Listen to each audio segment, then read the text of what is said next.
ভগবান শ্রীকৃষ্ণ যখন কুরুক্ষেত্রে শান্তির প্রস্তাব নিয়ে হস্তিনাপুরে যান, ভগবান শ্রীকৃষ্ণকে দেখে মহামহিম ভীষ্ম কিছু প্রশ্ন জিজ্ঞাসা করেছে। তো প্রশ্নটা আজকের এই ভিডিওতে বিস্তারিত জানাবো।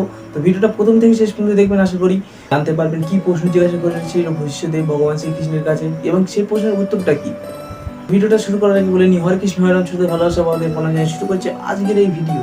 ভগবান শ্রীকৃষ্ণ যখন হস্তিনাপুরে শান্তির প্রস্তাব নিয়ে যান, ভগবান শ্রীকৃষ্ণকে দেখে মহামহিম ভীষ্ম 4টি প্রশ্নের উত্তর জিজ্ঞাসা করেছিল।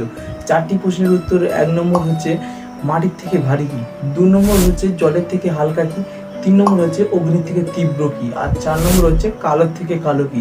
ভগবান শ্রীকৃষ্ণ মহামহিম ভীষ্মের এই 4টি প্রশ্নের উত্তর শুনে মৃদু হেসে বললেন, আপনি তো জ্ঞান ব্যক্তি, আপনি আমার কাছে এই প্রশ্নের জিজ্ঞাসা করার মানে কি? ভগবান শ্রীকৃষ্ণকে মহামহিম ভীষ্ম বলেছিলেন, যদিবা আমি কুরুক্ষেত্রে যুদ্ধে দেহ ত্যাগ করি, মতো সময় আমি জানতে পারবো না এই 4টে প্রশ্নের উত্তর। সেই জন্য আগে থেকে তোমার কাছ থেকে জানতে চাই। ভগবান শ্রীকৃষ্ণ মৃদু হেসে বললেন, মাটির থেকে ভারী হলো পাপ, অগ্নির থেকে তীব্র হলো অহংকার, জলের থেকে হালকা হলো জ্ঞান, আর কালোর থেকে কালো হলো কলঙ্ক, যেটি একবার লাগলে বড়ই দুষ্কর। ভগবান শ্রীকৃষ্ণ মহামহিম ভীষ্ম তার দুটো চরণ জড়িয়ে ধরে বললেন, বাস্তবে বাসুদেব আপনি কি? তখন ভগবান শ্রীকৃষ্ণ মৃদু হেসে বললেন, আমি তো মাতা যশোদা ও পিতা নন্দ মহারাজের পুত্র কানাই।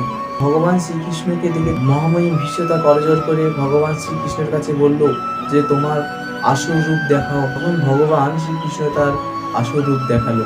তো ভিডিওটা এত অবধি রইল। ভিডিওটা ভালো লাগলে অবশ্যই বন্ধুদেরকে শেয়ার করে দেবে, লাইক করে দেবে, বেশি ভালো লাগলে অবশ্যই কমেন্ট করে দেবে। দেখা হচ্ছে পরের ভিডিও। হরে কৃষ্ণ, রাধে রাধে।